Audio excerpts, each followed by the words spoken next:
Mag-aral po tayo ng salita ng Panginoon. At ang title po natin sa umagang ito, tinagalog ko po siya, Sa Gitna ng Maling Pagnanasa, Tapat ang Diyos. Sa ating introduction, balikan lang po natin yung preaching natin in Judges 13. So ako yung nag-preach ulit noon, and I hope may naalala po tayo kasi medyo matagal na nung time na yan. So ang Judges chapter 13, yung mensahe po doon is that God graciously initiates salvation through Jesus Christ. So, we must depend on Him alone. So pinakita po natin doon sa chapter 13, paano prepare ng Panginoon ang deliverer. Paano?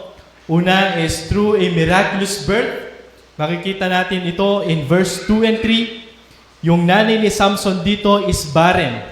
Hindi siya pwedeng manganak. At pinapakita lang po dito yung total inability ng tao sa kaligtasan. Na sa tao, ang kaligtasan ay napaka-imposible. Pero kung sa Diyos po ang pag pinag-uusapan ng kaligtasan, walang imposible po sa Diyos. Pangalawang bagay is through divine calling before birth in verse 4 to 5. Si Samson po siya ay itinalaga na magliligtas sa mga Israelites sa mga kamay po ng mga Philistines. Bakit? Kasi kung babasahin natin ang chapter 1 or chapter 13 verse 1, sabi doon, and the children of Israel did evil again. Nagkasala po muli sila sa Panginoon. Kaya anong ginawa ng Panginoon sa mga Israelites? And the Lord delivered them in the hand of the Philistines 40 years. So, sinakop sila ng mga Philistines. Okay. Kasi Samson, tinawag din po siyang isang Nazirite. At naipaliwanag po natin yun noon, pero mapapahapyawan po natin mamaya ang ibig ulit sabihin ng Nazirite. And then yung pangatlong bagay, kung paano prepare ng Panginoon ang deliverer through the work of the Holy Spirit in verse 25. Ang banal na Espiritu ay kumikilos na kay Samson hanggang siya na po ay lumaki. So that yung naging conclusion natin in last preaching ng Judges is that Jesus is better than Samson. Even na magkapareho sila ng kapanganakan, ang Panginoong Jesus ay walang mas higit pa sa ginawa niya kaysa sino mang tao. Now in chapter 14, nandito na po tayo at ang mensahe ng ating pag-aaralan, mensahe. Kanina yung title, but eto yung mensahe. Sa mga nagsusulat, ang Diyos ay tapat sa kanyang mga pangako. So believers should live according to the will of God. Ulitin ko po. Ang Diyos ay tapat sa kanyang mga pangako. Believers should live according to the will of God. Ano yung point dito? I hope nung nagbinasa natin, nakita natin kung gaano kasama si Samson dito, no? Pero ang point is, ang Diyos ay tapat sa kanyang mga pangako na ililigtas niya ang Israelites mula sa kamay ng mga Philistines. Na to the point, gagamitin ng Panginoon ang weaknesses ng tao para sa ganon maisakatuparan ang kanyang pangako. Ano yung pangako? Kaligtasan. Kaya tayo pong mananampalataya, mamuhay tayo ayon sa kalooban ng Diyos. Para mas maintindihan po natin yung buong kwento, ang pinaka-key verse dito is yung verse 4. Sabi doon, but his father and his mother knew not that it was of the Lord, that he sought and occasions against the Philistine, for the time of the Philistines had dominion over Israel.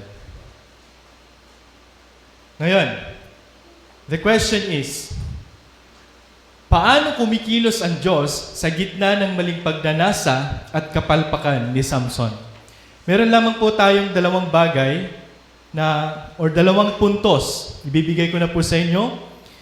Una, upang simulan ang layunin ng Panginoon. Pangalawa, ay kumikilos ang Diyos maging sa kahinaan ng tao in verses 19 to 20. Unahin po muna natin ang outline number 1 natin. Paano kumikilos ang Diyos sa gitna ng maling pagnanasa at kapalpakan ni Samson? Para sa ganun, upang simulan ang kanyang layunin in verses 1 to 4. Basahin ko po sa inyo. Sabi dito, "And Samson went down to Timnah and saw a woman in Timnah of the daughters of the Philistines. And he came up and told his father and his mother and said, I have seen a woman in Timnah of the daughters of the Philistines. Now therefore, get her for me to wife. Then his father and his mother said unto him, Is there never a woman among the daughters of thy brethren, or among all my people, that thou goest to take a wife of the uncircumcised Philistine? And Samson said unto his father, Get her for me, for he pleaseth me well. But his father and his mother knew not that it was of the Lord that he sought an occasion against the Philistines, for at that time the Philistines had dominion over Israel."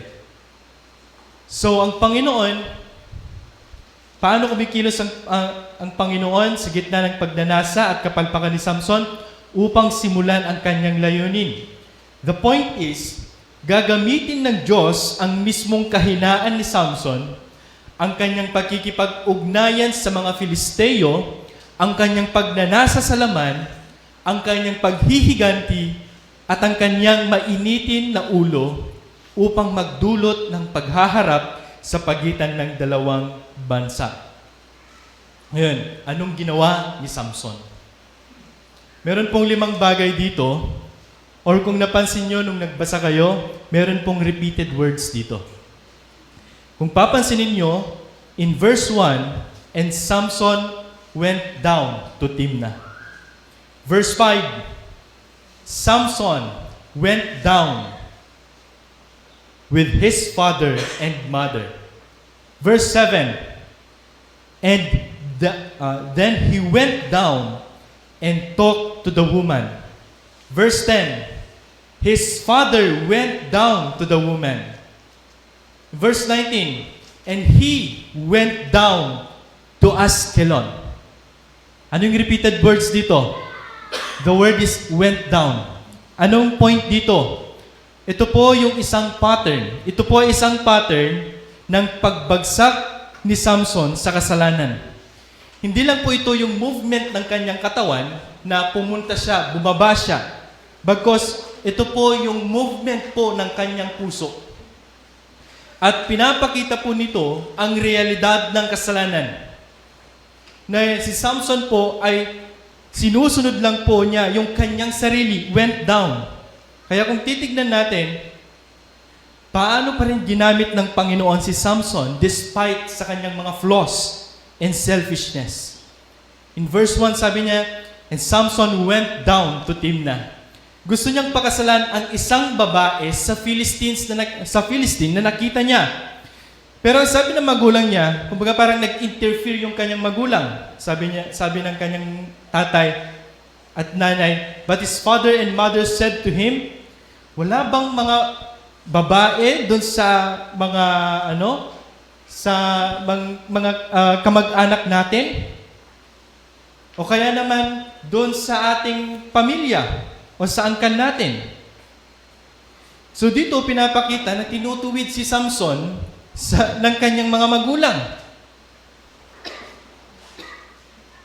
Kaya kung titignan din po natin dito, hindi rin po nakalimutan ng kanyang mga magulang yung utos ng anghel sa kanila. Ano yun? Kung babalikan natin in chapter 13, verse 5, sabi niya doon, "For lo, thou shalt conceive," magkakaanak ka, sabi ng anghel sa nanay ni Samson, "and bear a son, and no razor shall come on his head, for the child shall be a Nazarite unto God from the womb, and he shall begin to deliver out of the Philistines." Kaya sabi niya, kapag naisilang mo na ang iyong anak na lalaki, huwag mo siyang puputulan ng buhok, sapagkat mula sa kanyang pagsilang, ay ilalaan siya ng Diyos bilang isang Nazareo. Siya ang magsisimulang magliligtas sa Israel mula sa mga Filisteo.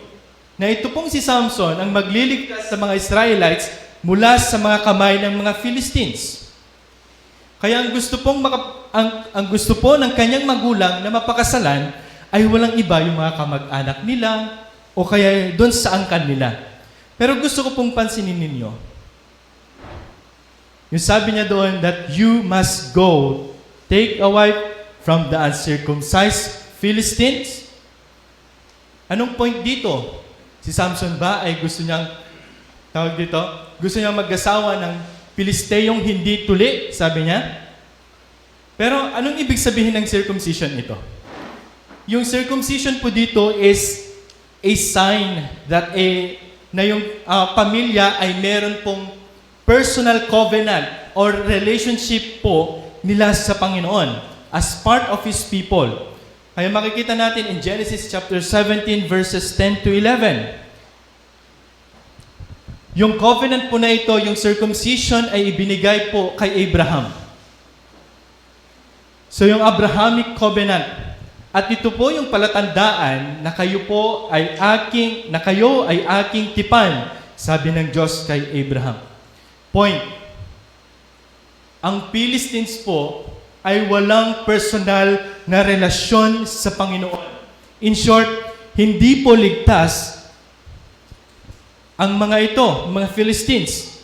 Si Samson po ay itinalaga ng Diyos na magliligtas sa Israelites. Pero ang problema, gusto niyang mag-asawa ng hindi ligtas. Or hindi siya under the covenant.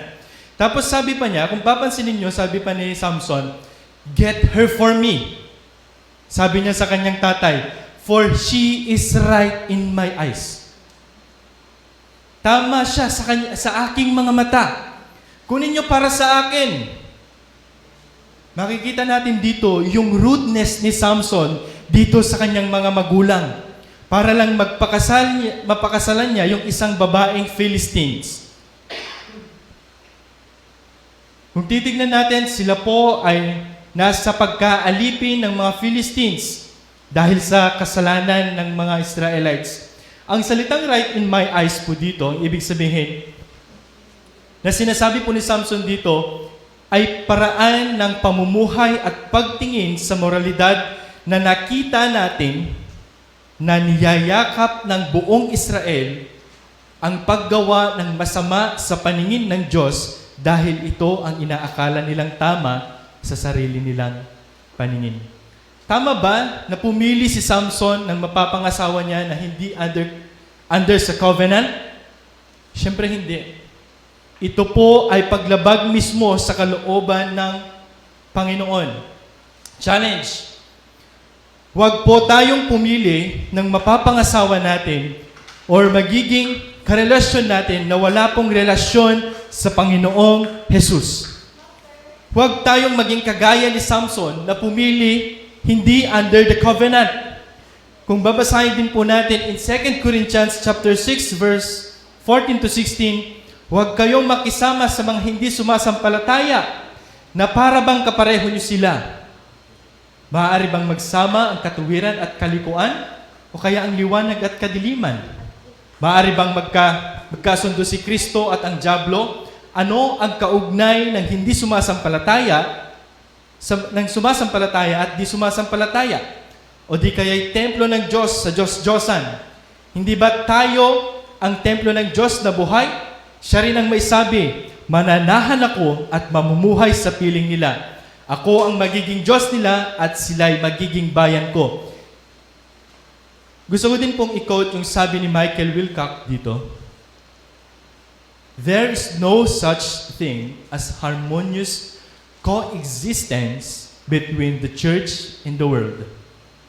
For where there is no conflict, it is because the world has taken over it. Sabi dito, wala pang maayos at payapang pamumuhay sa pagitan ng iglesia at mundo. Pero kung walang conflict sa pagitan ng mga ito,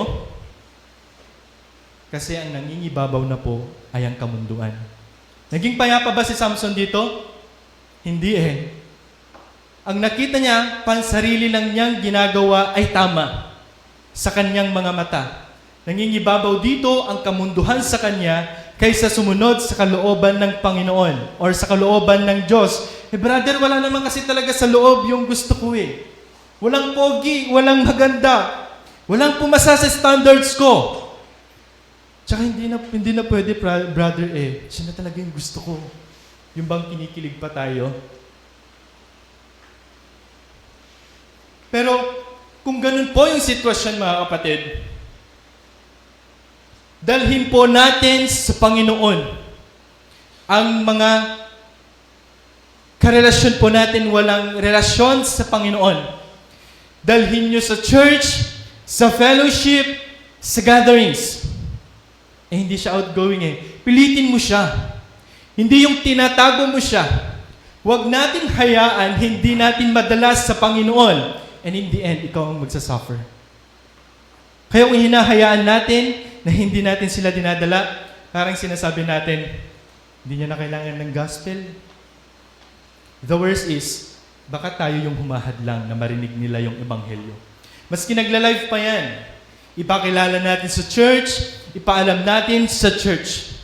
Hindi na po ito issue, hindi na issue dito yung inter-race marriage. The point is, kahit ang asawa mo Japanese, kahit ang asawa mo Korean, African, Indonesian, dalhin mo pa din sa church. But the main issue here is interfaith marriage. That malinaw po sa Biblia na ipinagbabawal ang makikipagrelasyon sa walang relasyon sa Diyos. Pero kung ganito man ang sitwasyon, dalhin po natin sila sa church. Huwag niyo pong hayaan. Huwag niyo pong, hindi dapat kayo maging komportable na hindi natin nadadala sila sa simbahan o sa iglesia. Pangalawang ginawa ni Samson in verse 5 to 6.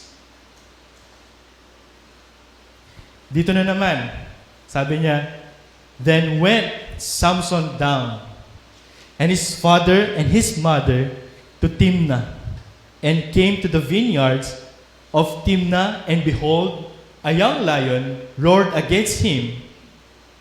And the Spirit of the Lord came mightily upon him, and he rent him as he would have rent a kid.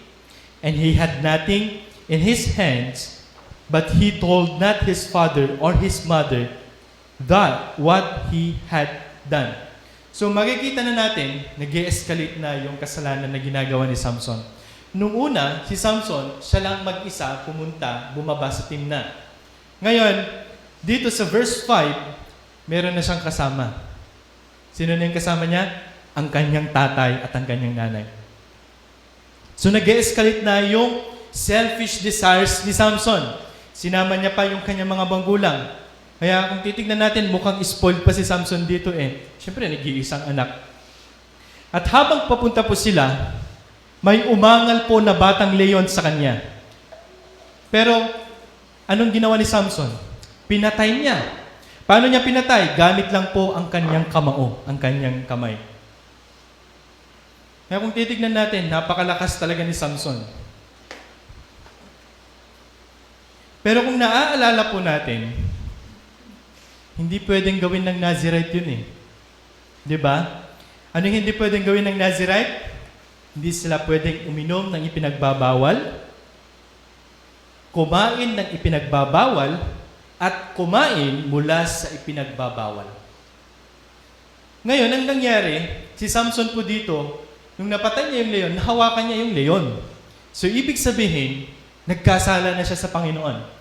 Ngayon, anong mangyayari? Ano dapat yung response ni Samson dito? Dapat ang response ni Samson dito, pumunta siya sa tabernacle at mag-confess ng kanyang kasalanan. Pero anong ginawa niya? Dumiretso pa rin siya sa babae. Pag talagang in love, no? Nabubulag ka sa kasalanan at kasamaan.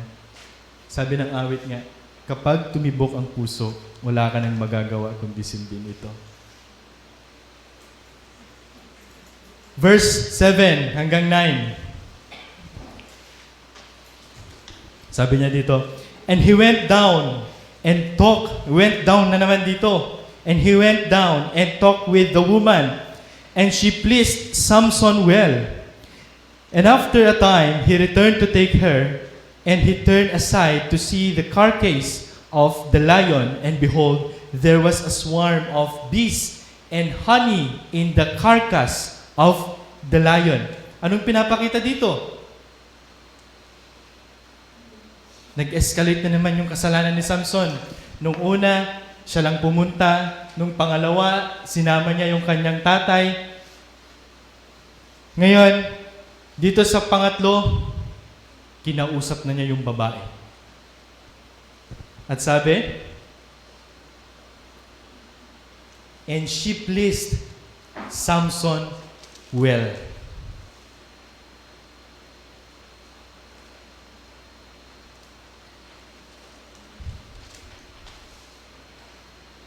Pero kung titignan natin, hindi lang po yun yung ginawa ni Samson na kasalanan. Natatandaan po natin, isa siyang Nazirite. Anong ginawa niya nung pauwi siya sa bahay nila? Nakita niya yung patay na leon. Ano yung hindi pwedeng gawin ng Nazirite? Hindi sila pwedeng humawak ng mga patay or dead bodies. Pag nakahawak sila, magkakasala sila sa Panginoon. Pero anong ginawa niya? Nung nakita niya yung leon, meron pong nakatago doon na bahay po ng pukyutan. Or sino yung nakatikim na yung honey? Di ba matamis yun? Meron siyang nakita. Anong ginawa niya? Nilapitan niya ito, hinawakan niya at kumuha, sumalok sa kanyang kamay at kinain yung honey. So, anong ibig sabihin po doon?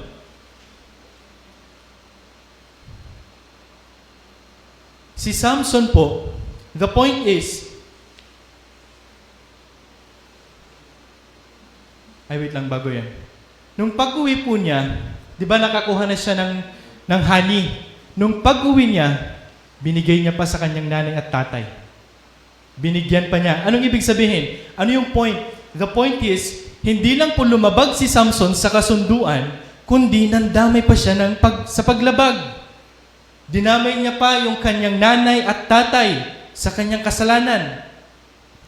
Pero kung titignan natin, wala talagang ginawa si Samson dito godly. Hindi siya nag-pray, hindi siya pumunta sa altar, hindi siya nag-worship sa Panginoon.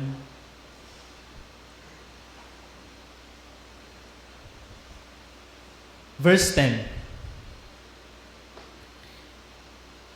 So his father went down to the woman, and Samson made there a feast, for so used the young men to do. So anong nangyari na? So si Samson, pumunta siya doon, meron siya nakitang babae sa mga Philistines, tapos kasama niya na yung kanyang tatay, magulang, tapos kinausap niya na yung babae. Tapos, dito sa verse 10, namanhikan na sila.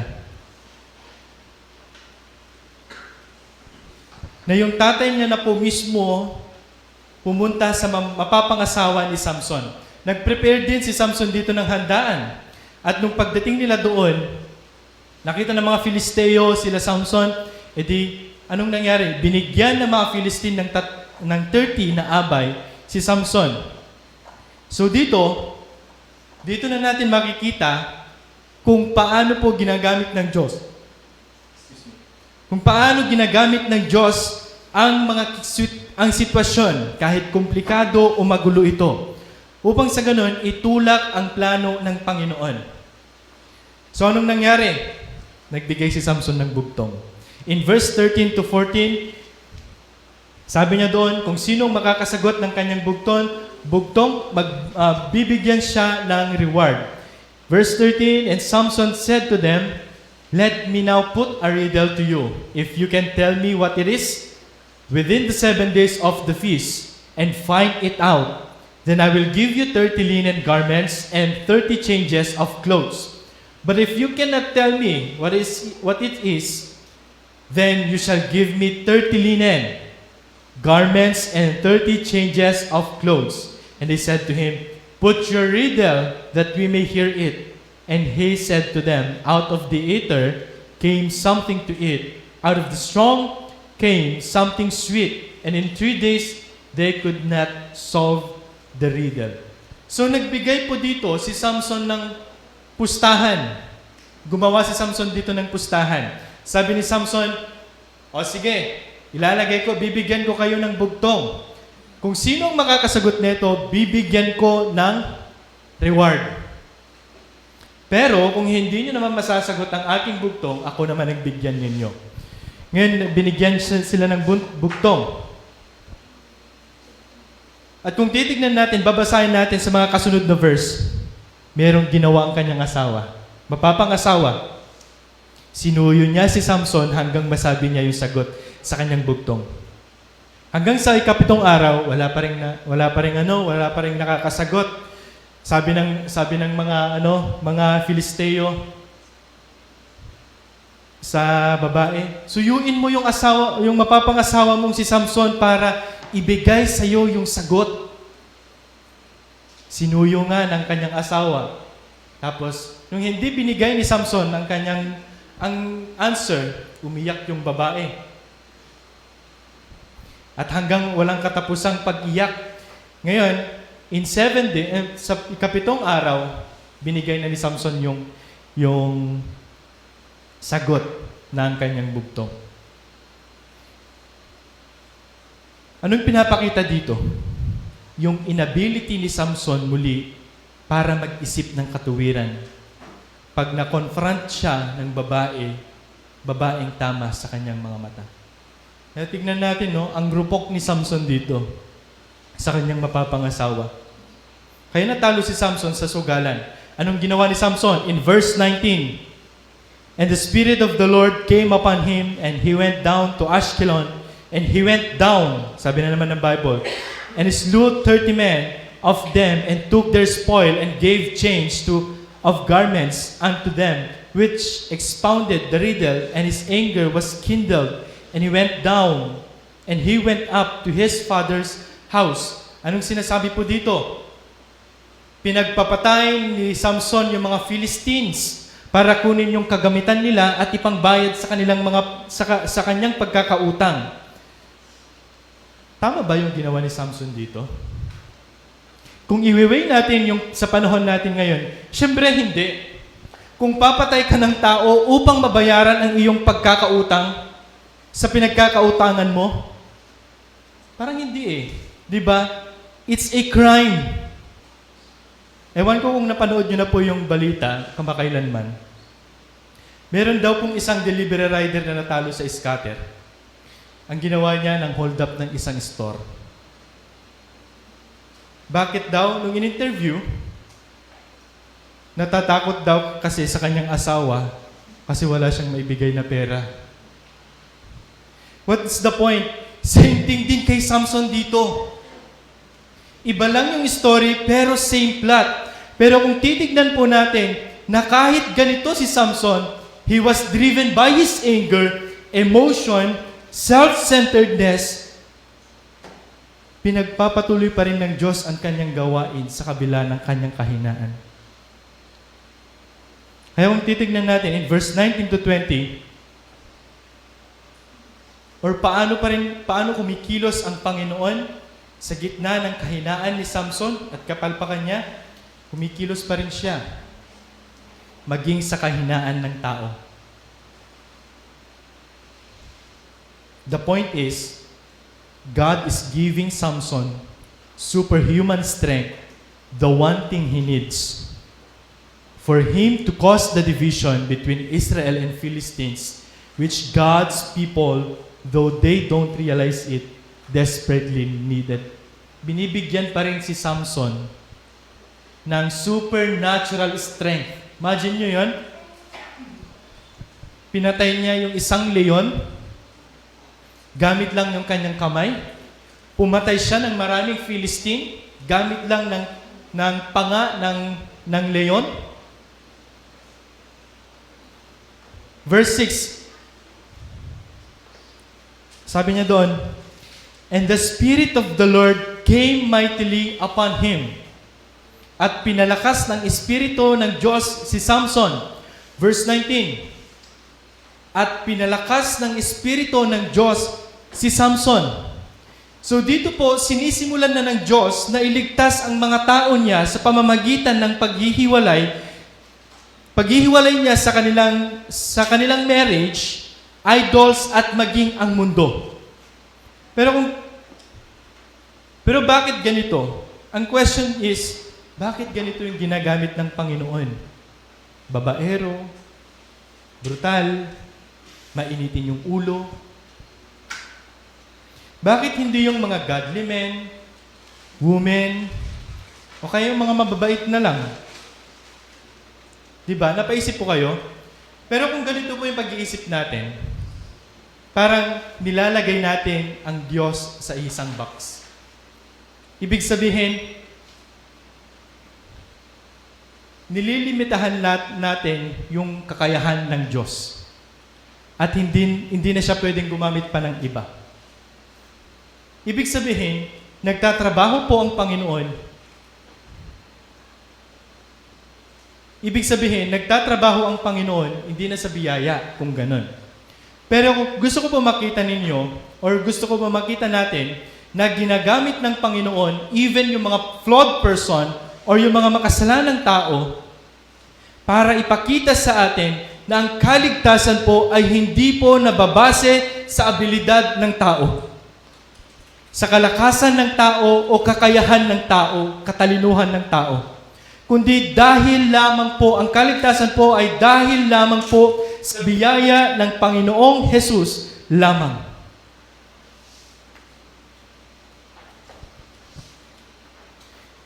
Pero hindi po ibig sabihin na ay ginagamit pala ako ni Lord kahit gumagawa ako ng kasalanan. Diba? Ginagamit pa rin ako pala ng Panginoon kahit patuloy pa rin ako na gumagawa ng kasalanan. Tama ba yun? No. Ang mindset po na yun is not Christian.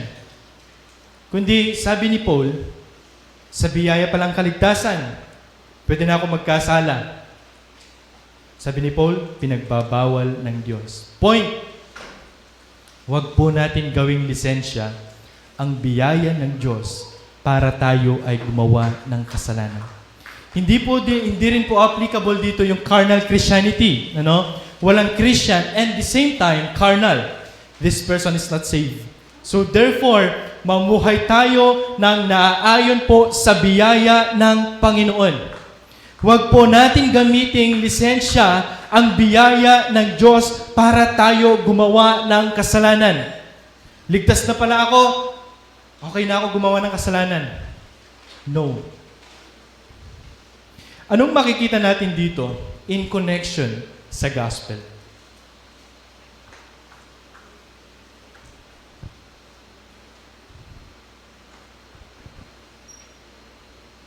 Meron pong binanggit po doon sa Acts chapter 2 verse 23. Pero the question is, nung si Jesus Christ po, ipapako po siya sa cross, sino ang ginamit ng Diyos Ama para ipako si Kristo sa cross?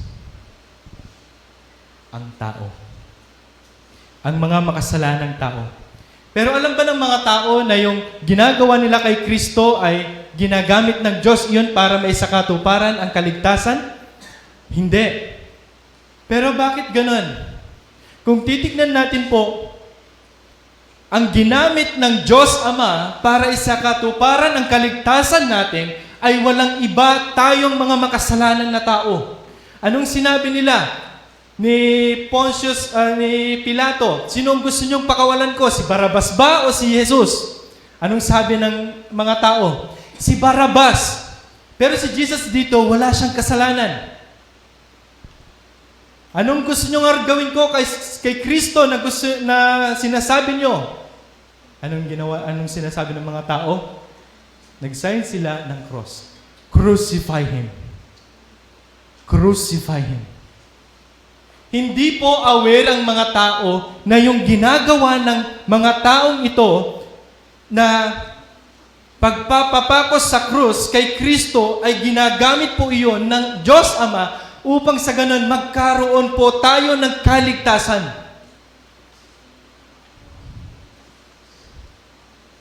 Sino ang pumatay kay Jesucristo? Ang tao o ang Diyos? Sa theology proper, ang pamatay sa Diyos Anak ay walang iba kundi ang Diyos Ama. Para sa ganun, magkaroon tayo ng kaligtasan. Ginamit ng Diyos Ama ang makasalanang tao para isakatuparan ang plano ng Diyos ng pagliligtas sa ating mga kasalanan sa pamamagitan ni Kristo na naipako doon sa cross. And same thing din kay Samson. Ginagamit ng Panginoon yung mga flaws niya nang hindi niya alam para mangyari ang plano ng Diyos. Anong nangyari? Nung natalo si Samson sa sugal, ang dami niyang pinatay ng mga Philistines. Hindi alam ni Samson na yun pala yun, unti-unti, nagkakatotoo, tinutupad ng Panginoon yung kanyang pangako na magliligtas siya, ililigtas niya ang bayang Israel sa kamay ng mga Filisteo. Now, in my final challenge, meron lamang po akong 3 bagay. Una, makita natin yung biblical distinction between gifts and fruits. Anong ibig sabihin po nito? Marami po kasing may view na pag mas marami tayong ginagawa sa church, you are spiritually fine. At wag po tayong ma-mistaken po dito. The fruits are the proof of our spiritual growth. Second, our prayer life. Sabi po ni Timothy Keller dito, ang prayer po ay best indicator of spiritual health. Magbigay tayo ng halimbawa. Kunin na lang natin kay Samson. Si Samson napakabilis magalit. Pag ang isang Christian ay mabilis magalit, doon ka mapapatanong, nagpe-pray pa ba si kapatid? Pag hindi na niya nakikita na nagkakasala siya, sarili na lang niya ang nakikita niyang tama, mapapatanong lang tayo, nagpe-pray pa ba si kapatid? The point is, sa pang-araw-araw pa lang po natin na pamumuhay ay nakikita na kung tayo po ay punong-puno ng biyaya ng Panginoon o hindi. Kamusta po ang prayer life po natin? Nag-e-enjoy pa po ba tayo? Malamig na ba? O wala na tayong prayer life? O di kayo yung parang kay Samson na lang. Dito sa chapter na to, sabi ko kanina, hindi natin nakita na si Samson na nalangin. Hindi siya nag-praise sa Panginoon, hindi siya nag-worship. Nung nagkasala siya, nahawakan niya yung body ng leon. Nag-pray ba siya? Hindi.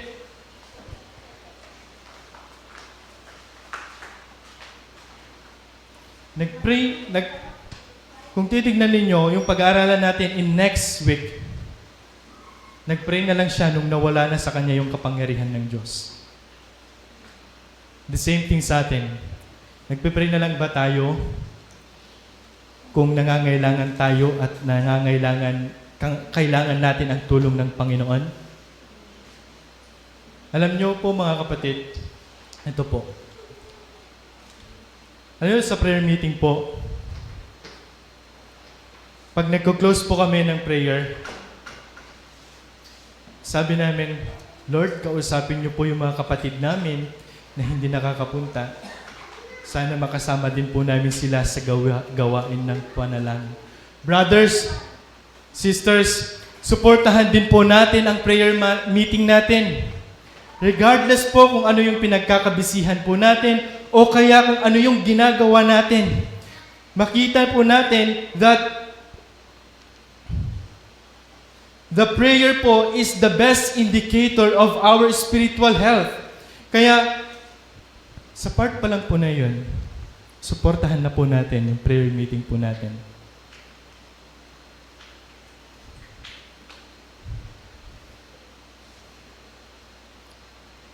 Third, we must avoid a Lone Ranger Christianity. Anong ibig sabihin po nito? Makikita natin si Samson, meron ba siyang kasama? Wala. Mag-isa lang niya. Sino mahilig dito mag-isa? Yung mga introvert daw, kami. But, ang gusto ko po i-point dito is yung intimate fellowship. Intimate fellowship is the best way para ma-ensure natin yung integrity ng ating outer and inner lives. Tignan niyo si Samson. Hindi man siya bumuo ng kanyang team. Lagi siyang mag-isa. Walang nakakita sa kanya kung nagkakasala siya at wala siyang accountability. Yung paghawak niya sa patay na leon, kasalanan na yun. Kaya, dapat ang response niya noon is mag-confess sa kanyang mga kasalanan. Church, we need the church as our accountability. Kaya mga kapatid, malinaw ang mensahe natin sa umagang ito. Ang Diyos ay tapat sa kanyang mga pangako. Even ginagamit ng Panginoong Diyos ang mga kahinaan ng tao para isakatuparan ang plano ng Diyos. So mamuhay po tayo according sa kalooban po ng Panginoon. Tumayo po tayong lahat.